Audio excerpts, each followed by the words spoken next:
বাবু আরে টানি দিনে গে এই যে আর কত জ্বালা আমি সহ্য করবো। এই যে নিমুন সেরে যে বিয়ে দিছে, এই নিমুন সে পারে না ঠিক মতন দিতে। আমি ডাইরেক্ট কইছি যে তুই যদি না দিতে পারোস তোর পাড়া পড়ছি ভাই থাকলে ভাইরে লুয়ে। আরে আমি ছোট ভাই, আমি এই যে এই কাজ করি বাজারে মানাবো এটা কোনছে কি আমি এটা কথা বুঝি না, ছোট আর বড় আমি বুঝি না। আমার শরীরে যে আগুন ধরছে এই আগুন এখন আমার নিমাই লাগবে, আমি অত কথা বুঝি না। আরে তা বুঝলাম তো কি হয়েছে বাইকে আমরা আগুন তো নিবাই জানি আমি। গেছে কতদিন, 9-6 মাস হয়েছে, এত তাড়াতাড়ি দিলে এরকম করেন মাইসে কি 6 করবো? মাস 3 বছর হয়েছে যাবা। হ্যাঁ 3 বছর। তাহলে এখন আমি কি করতে পারি কোনছে? আইডা দিলে মানুষ শুনে তাহলে কি করবো এখন কোনছে? মানুষ কেউ জানতো না, না এমবাজে রাতের 12টা আমার কেউ জানতো না। তা বুঝলাম, আমি বিয়ে সাথে করি নাই, এটা যদি খারাপ লাগে, খারাপ দেখে না বিষয়টা। তা তো কথা। তারপরে আমি আমি আমি বুঝতেছি ভাবি। দেবর হ্যাঁ তোমার যে এই বডি ফিগার হ্যাঁ যে আইবো হে তো মনে করো লাখের প্রতি হয়ে যাবো।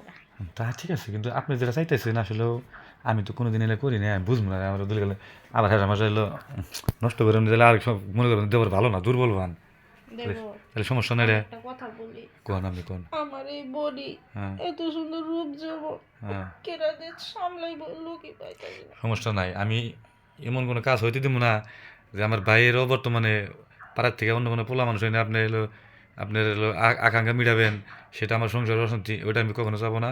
প্রয়োজনে আমি আমার ত্যাগ স্বীকার করে আমি আপনার প্রস্তাবে রাজি হয়ে আমি আপনার চাহিদা পূরণ করে দেবো, কিন্তু শর্ত একটাই ভাবি, আমি জানি কখনো শুনি না যে বাইরের কোনো ছেলে পেলে নিয়ে আপনি আমার বাসায় নিয়ে আসছেন কি কোনো জায়গায় গেছেন। দেবর তুমি যে কথাটা কইছো হ্যাঁ এই কথাটা আমি সত্যি তোমার আমি আজকে কথা দিলাম, আজকের পরের থেকে আমি দরকার তোমার ভাইয়ের আমি আর নিমই না, ডিপোজ দিয়ে দেবো, কিন্তু তোমার আমি ছাড়তাম না দেবো। আপনি আমি তো বলছি আপনি যা চান আমি তাই দিব। আমার জীবনের সব কিছু যদি বিনিময় দিলে দিতে আপনি খুশি রাখতে হয়, আমি আপনার খুশি রাখবো, কিন্তু কখনো জানি আমি শুনি না যে বাইরের কোনো ছেলে পেলাই না কারোর সাথে খারাপ কোনো সম্পর্ক করছেন, সেটা আমার ভাই শুনবো।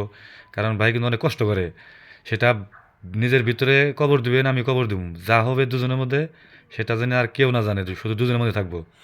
আরে 3 বছর হয়েছে বিয়ে হওয়া, আজ পর্যন্ত আমার একটু অনুভব করছে না। না আমি মানে আমার এই না আর তুমি আমার এরকম নিজের স্বামী না ওই আমার দেওরের মতন আমার তুমি সান্ত্বনা দিছো, এই সান্ত্বনা দেওয়ার লোকটা আমি পাই না না। সান্ত্বনা না, আমি হলো আমি জানি আপনার অনেক কষ্ট, আমি চেষ্টা করবো যে আপনার কিছুটা কষ্ট মানে মানে করার জন্য, মানে পারবো না অবশ্যই চেষ্টা করবো আমি। তাহলে ভাবি এখন মনে হয় যে বাড়িতে কেউ নাই, ঠিক আছে, প্রথম প্রথম একটু করে সময় কম লাগ সময় লাগবো আমার, মানে কিছু মনে করেন না, আমি এখন কি জানি কেমন জানি নিজেই অনেক নার্ভাস লাগতেছে, মানে কি বলবো আমি বাসায় প্রশ্ন করছি, কারণ আমি কোনোদিন খাই নাই ভাবি। তাহলে আপনি আমার একটু আপনি আমার একটু আমার জানি কেমন জানো আনসার নানসার আরে না আপনি আমার একটু শিখিয়ে দেন ভাই, আমি যদি কোনোদিন করি না এটা। আচ্ছা আমি শুধু হ্যাঁ যা করার। আচ্ছা শোন আপনি তাহলে আচ্ছা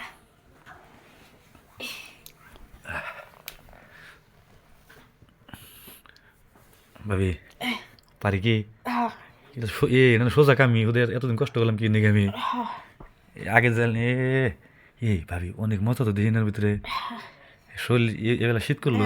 হ্যাঁ এই মজা না সেই মজা। হ এতক্ষণ শীত করলো, এখন মনে হয় পুরো শরীর আমার হিট হয়ে গেছে ভাবি। আমার তো দেখে কথা ঠান্ডা হয়ে গেছে। বাইরে মনে কি আছে কথা বলেন না, কথা বলেন না, বাইরে আছে।